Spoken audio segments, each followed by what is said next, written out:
Welcome to the Deal by Me podcast, where we ask guests to tell us your story.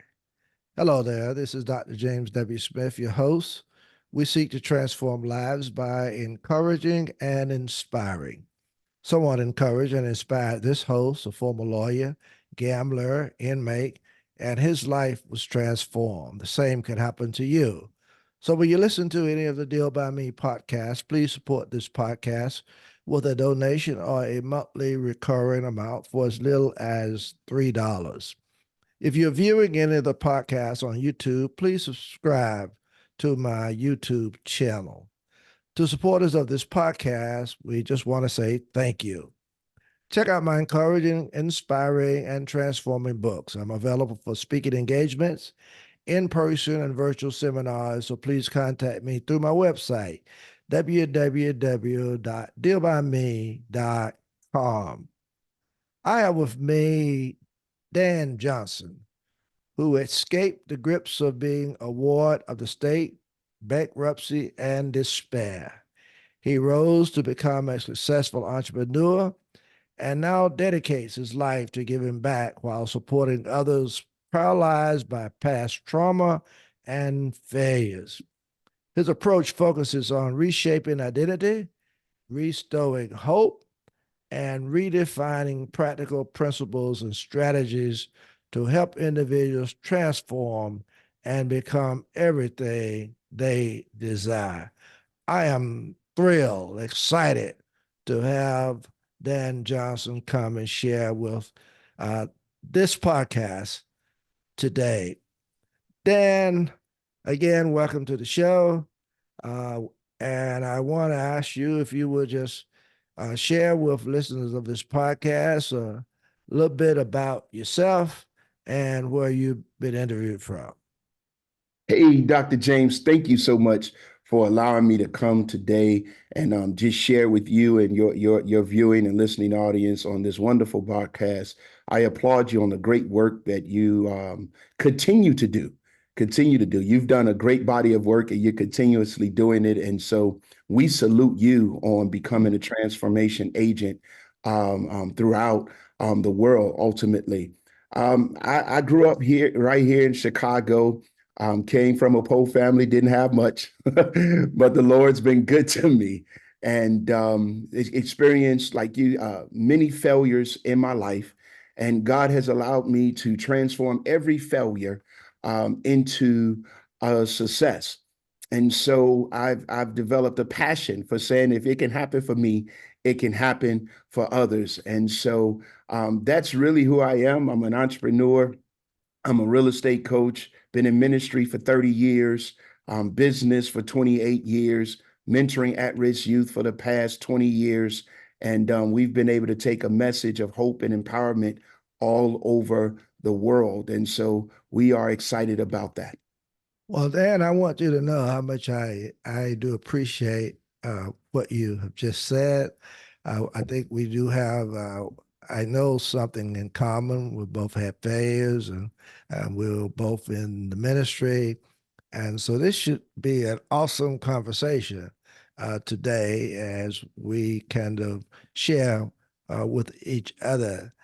I just want you to know that I had a chance to view your profile and to just learn a little bit about you. I don't know a whole lot, but what I do know, I think will be very helpful to listeners of this podcast. And I'm going to just ask you now if there, are people, and let me put it this way, who have gone through past traumas, failures, whatever in their lives. It just seemed like they can't grasp hope. It seems like they have lost the focus. I am about encouraging, inspiring, and hopefully transforming. So, having said that, what is it that you would say to listen to this podcast who may be going through some of those things that I have just mentioned? One of the things, whenever I'm faced with tragedy, whenever I'm faced with triumph, and I've been faced with a lot of them, um, you use the term hope. In hope, there's a certain level of energy that takes place. Hope begins to mobilize us. But what hope also does is take us from where we are to where we desire to be mentally and emotionally. And so for me, I would always say these three words, no matter what I'm dealing with, and that is life gets better. Mm, I like that. Life gets better. And the only way that I'm going to experience a better life is if I choose to live through what I'm going through Mm, instead of becoming consumed by what I'm going through.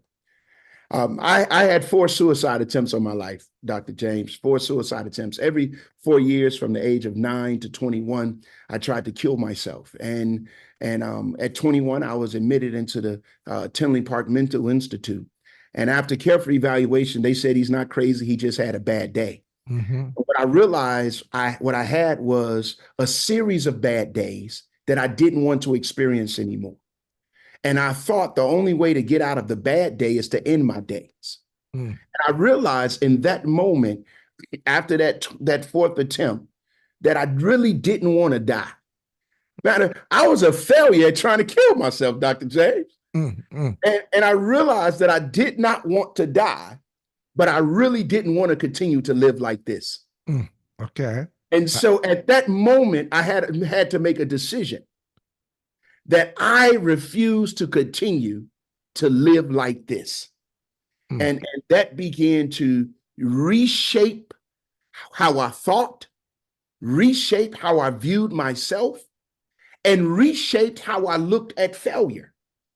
mm. And through that reshaping, it caused me to seek after practical principles that can help me change this thing called life that I was living.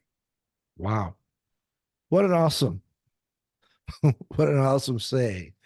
I am a minister, a pastor for uh, over 32 years and serving a church now as an interim pastor. So when I retired from the church that I've been pastoring for 32 years, this is what I wanted to do. I wanted to start a podcast where I could talk about encouraging, inspiring, and hopefully transforming. I've had some awesome guests, and you are one of those guests today. And I want to applaud you for agreeing to come on the podcast. Uh, you know, you've been through a lot, no question about that. You've had your personal challenges, but you've also become a successful entrepreneur. So tell us uh, about your experiences or those pivotal moments that marked the beginning of your transformation, because everybody seemed to have something that I would say sparked them. I had mine, you know, mine was at the mental hospital. How did I get here? And I had to really, really, really deal with that. And so obviously you've had them too. So how did it shape your perspective on failure? Could you talk about that just a little bit for listeners Sure. to this The, podcast? the reality is, Dr. James, um, came from a situation where my mother was a cocaine addict, father was a heroin addict, molested as a child. And I looked around the life that we were living. It was moving from house to house and things of that nature, no food to eat at many times. And and I just kept saying, and there was something in me that saw myself greater than where I was. My grandmother would say that as a young man, I would tell her one day I'll be rich, Mm-hmm. but I never saw what rich looked like. And so I think it was those pivotal moments that said, goes back to that decision that I cannot continue to live like this, and I won't live like this. When I got out of a gang, when the day I decided to get out of a gang and turn my life around, I was involved in a shootout, and I was only 15, 16 years old. And when we came back to my cousin's home, they were all laughing, getting high, and things of that nature. And I looked around and I said, I can't spend the rest of my life like this. And I began to separate. There is something in each one of us that tells us, it's a small voice, but yet it's a constant one, that tells us that where we are, we're not satisfied in being there. And at that moment, we have to make a choice. Mm-hmm. And in making that choice, it's either A, I'm going to ignore the voice that's in me and become one with the things that's around me, or I'm going to listen to that voice that's in me and begin to transform things that's around me. I like And that. and those and at every pivotal moment, and I've had a bunch of them, of failure and trauma, I had to make a choice. We all got issues, or we all deal with issues. We all have issues. The key is, Dr. James, is not to allow the issues to have you. Mm, mm. Well said. I love that. I love it. You know, as you are talking, I'm sitting here thinking about how listeners of this podcast w- would take what you're saying. And I know they are listening, and I know what you're saying is very important. But sometimes they also want to know anything particular. You know, is there a specific thing in your life or an example that you can point to as a significant failure uh, that kind of led you to where you are? Is there any particular thing that was it gambling? Was No, it or, or so or was it just not the person that you wanted to be? I don't I know. think that's what it was. I think it was not the person that I wanted to be, Okay. and so because I had so many, I had the gang violence. I sold drugs. Like I said, I was in gun. I was caught in gunfight in a gunfight. I was very promiscuous, and I have 5 children, and 3 baby mothers as a result of those 5 children. And so, and I had them at a young, I had my first child. I'm 48, he'll be 28 this year. Mm-hmm. And so I think it was those moments that said, hey, you know what? Something got to give. Mm. It was a summation of stuff. Okay. See, Dr. James, I was kicked out of 2 high schools. Mm-hmm. My GPA, my freshman year in high school was like 0.9, 1.9 GPA. All I did was shot dice and pitch quarters during all of the open lunch periods. They would let us go outside. And so, but as I grew, I said, no, I'm not dumb. It's not that I have the inability to learn. What I found is that I had the inability to cope. Mm. I had the inability to deal with all of the stuff that was dealing with me. Okay. And so Okay. once I got that revelation of myself, and this is why we talk about reshaping identity. Mm-hmm. Once I got that revelation of myself, I moved from having a 0.9, 1.9 GPA, whatever it was in high school, to a 4.0 GPA freshman year in college, Okay. I right? got I So, got you. so that's a failure transformation. Mm. Wow. When you look at Financially, I told you I opened up when I came from a poor family. I slept in cars.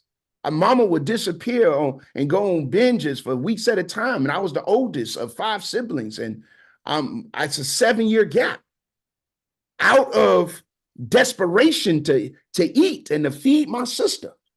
Mm. I had to go out and figure out how to make money. So what we did as a young man at 9 years old, 10 years old, I was at the lounge on the corner because they knew who I was. I was Sharon's boy, and they knew who Sharon was. And they would let me clean the lounge, take out garbage. I went grocery errands for the people, for the seniors in the community. I went to the local grocery store, asked could I sweep so that I could get food for my sister. And so when you look at what was pivotal points that caused the transformation, is one pivotal point that I could point to every single time, and that was desperation. Desperation. Oh, I love it. I Are, love it. are you desperate enough to change, to do the work, to change your situation? Mm. And so as a kid, I'll go do that work. Dr. James, my sister be in the house sleeping. Then at 8, 9 o'clock, I'm outside playing. I hear you.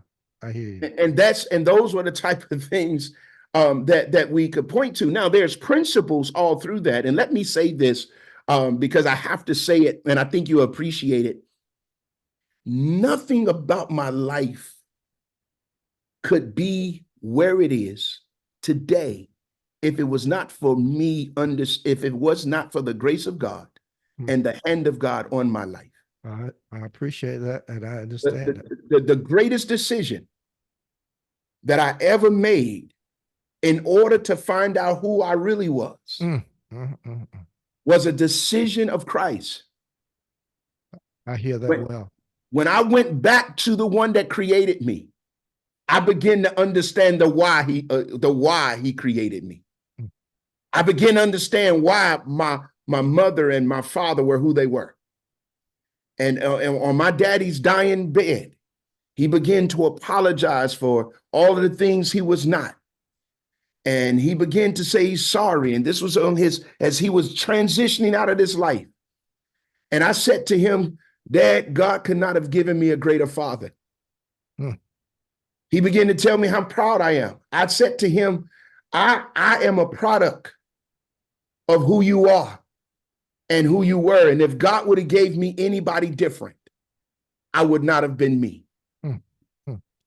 You know, Dan, I'm beginning to hear that preaching voice. You know? I'm sorry. I'm sorry. Let me tell you. Let me lay back a little bit, Doctor. But that's okay. You know, it's very powerful, and I do hear you, and I definitely understand where you're coming from. You know, but by the grace of God, you know, some people will say, there go I, you know, but for the grace of God, you know, here I am, you know. So it's very satisfying to hear somebody, you know, share in the way you're sharing today, because there are folks out there who need to hear what you have to say. I also note from your bio profile that you're also a business person. You're business, you know, Absolutely. you're an entrepreneur. And as an entrepreneur, you face obviously some trials, you know, Absolutely. obviously bankruptcy, and somehow you rose above it. So could you give some practical, you know, principles and strategies that you can advocate for small businesses, uh, owners?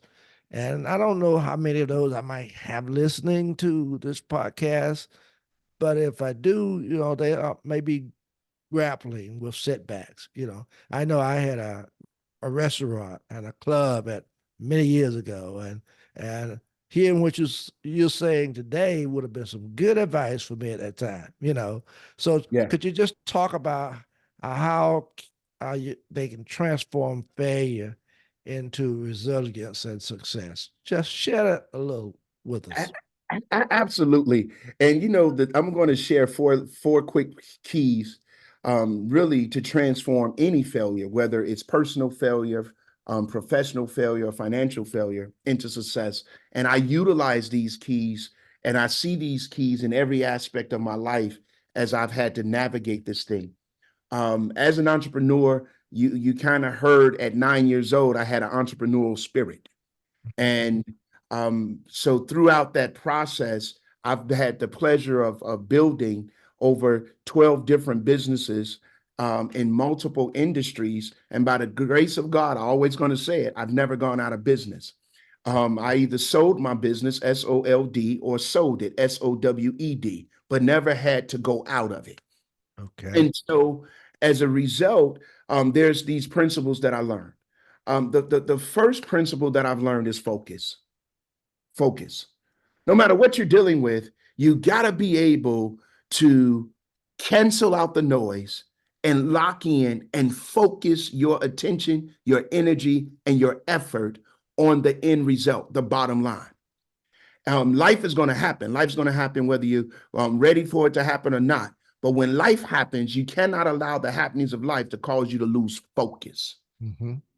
The second thing is confidence. Confidence. A lot of times, people don't start not because they don't have the capacity, not because they don't have the compassion, not because they don't have the competency, but they lack the confidence. They don't believe in themselves. They don't believe that they can actually do it. And if you don't believe it, nobody else will. Mm-hmm. Failure, watch this, is not finishing. It's not starting. Mm. The greatest level of failure is to have a dream and never wake up from it, Mm. to pursue it. And so, Okay. excuse me. So you got to have confidence. You got to believe in yourself. You got to believe in what you're doing. Mm. The third, so number one is focus. Number two is confidence. Number three is discipline. You got to have discipline. Mm. And a lot of times we fail at discipline because one of the things I learned about business is that business is inconvenient. One of the things I learned about business is that the only thing guaranteed in business is expenses. Everything else is a direct result of discipline. It's a direct result of hard work. It's a direct result of keep going, continuing in the midst of failure. Here's what I learned about failure, Dr. James, and I'm after this, I'll give you that fourth point. What I've learned about failure is that failure is not who we are. Failure is something that happened. Mm. And what I like to say is that failure is nothing more than a life lesson that says, oops, that didn't work. So when you look at the vacuum cleaner, it was the 10th,000 prototype that actually worked. Mm. When you look at so when you look at all of these pictures of failure that we have around us, all it was a hypothesis or a theory that didn't work. But every time you fail, it becomes a life lesson to give you some tools and strategies on how to do it differently next time. Hear you. And so you got to have the discipline to fall forward. Mm-hmm. Yeah. You got to have the discipline to look at failure as the as the classroom of business, the classroom of life, and you paid for it with a price that was painful, but there was purpose in the pain because failure becomes the conduit for success. Mm.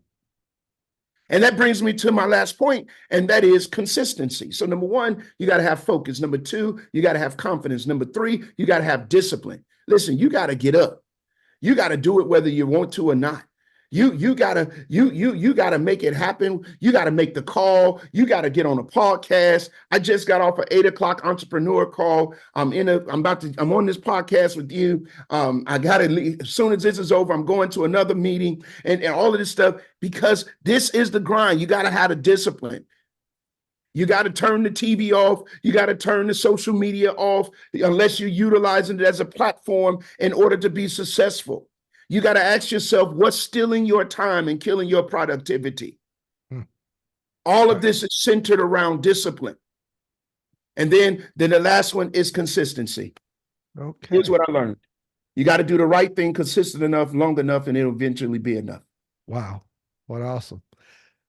Listeners, hang with me for about a couple more minutes.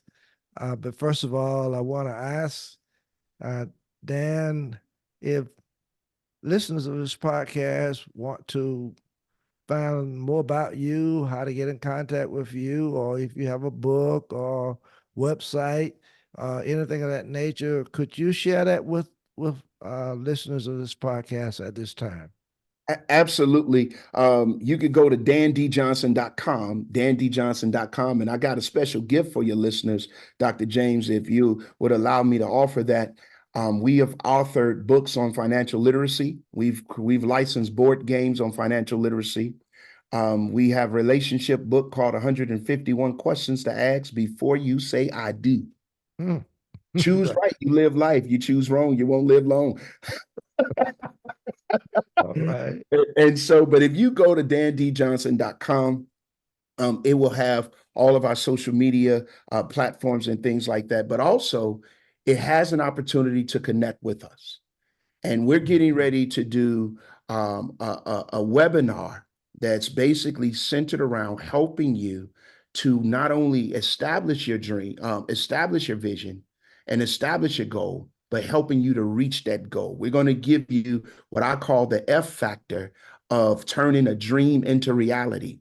And it's going to be now for those that's already part of our network, they're paying for this. They're going to pay for this because they know what we bring.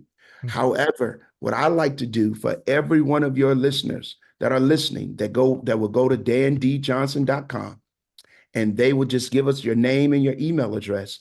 We're going to extend an invitation to them absolutely free because they are listeners and viewers of Dr. James Smith and the Deal by Me podcast. And that's dandjohnson.com. Okay. If you would just uh, email me that or put it in the chat notes, it would be helpful. That just the uh, website, and I'll try to put that in the show notes. Okay. I appreciate it. Yeah, Just sent it in that the chat. that will be helpful. All right, let me ask you a couple more questions, and we want to make this as brief as we possibly can. I noticed that your focus areas include financial literacy. You just talked about that, economic development, and self efficacy. So, how do these elements intertwine in your approach to empower individuals? And can you share a success story that highlights the impact of addressing these aspects in someone's life? Sure. So number one, when you talk about financial literacy, one thing that I learned in going to school is that they teach you a lot, but they don't teach you the money game. You could graduate with multiple degrees and come home and still be ignorant in understanding how money works. Wow. And so, as a result of that, I learned early on how money works, and I learned that money is nothing more than a tool, and that is something that I don't work for, but I hire to work for me. And so I send my dollars out every day to go out and make me more. But it takes financial literacy, a sense of understanding how money works in order to do so. So we have, as you heard me say, we've written a book called Empowered to Prosperity. It's the four fundamental principles of building wealth and financial freedom. In that, we also have what we call Empowered to Prosperity boot camps that we do all across the country. And I guarantee that every person that goes to that boot camp, 98% of the people will get a raise that day without asking their boss for permission. So, a couple of success stories is that in our very last boot camp, we had a wife full of vibrant energy and all of that stuff. She got a $30,000 raise that day. Hmm. We had an 18-year-old that got a $12,400 raise that day. We've had couples that, based on the raise they got from just coming to get the information, they were able to establish a trucking company, something that they had been wanting to do for years. So that's one highlight for financial literacy. If we deal with self-efficacy, there's a young lady that I began to mentor when she was in seventh and eighth grade. Her mother was a drug addict. Her father went to jail for sex trafficking teenage girls, and her brothers terrorized the neighborhood by breaking into homes and stealing cars. Well, I took her under my wing, put her through what we call Biz Kids Academy, which is a youth entrepreneurship program that we develop and teach in schools today. And needless to say, by the grace of God, she became our number one student. She graduated valedictorian. She went on to a prestigious high school here, and then she went on to college. She started a non-for-profit very similar to ours, and now she is in the real estate game. And so that's just one mini testimony of self-efficacy, Okay. helping Okay. people identify who they are in spite of where they come from. Now, And then we got plenty in business as well, where we've helped people scale their businesses from $0 to $500,000 and so on. okay. Well, I love that. My last question to you, and if you would keep this as brief as possible, our time is kind of running out. You obviously have a heart for giving back and changing lives. I've heard that in your whole conversation. So tell us just a little bit, and as brief as you can, Sure. how has your entrepreneurial success helped you to feel your passion Absolutely. in giving In back? 30 seconds or less, here we go. Mhm. We've been able to use the resources we made in entrepreneurship to put upwards of 25,000 meals back into our community. We have adopted as many as about 2,000 children that was considered homeless for Christmas. And then we're building, we've adopted schools in South Africa. We're building fresh market produce. I leave March 27th for groundbreaking in South Africa to help the food shortages and things of that nature and education advancement there. Mm. Wow. What an exciting interview. Dan, again, I want to just let you know how much I do appreciate you coming and sharing on this podcast. You have really been exciting, intriguing, amazing, and I'm certain that listeners of this podcast will benefit from what you've had to share with us today. And again, thank you. Dr. James, thank you so much for having me. Thank you for this amazing work that you're doing. And anytime you'll have me back, I'd love to come back. God Thank you. bless and prosper. Thank you so very much. And there you have it. Dan Johnson, whose approach uh, is about reshaping identity, restoring hope, and redefining practical principles and strategies to help individuals transform and become everything they desire. And until next time, peace and blessings be with each of you.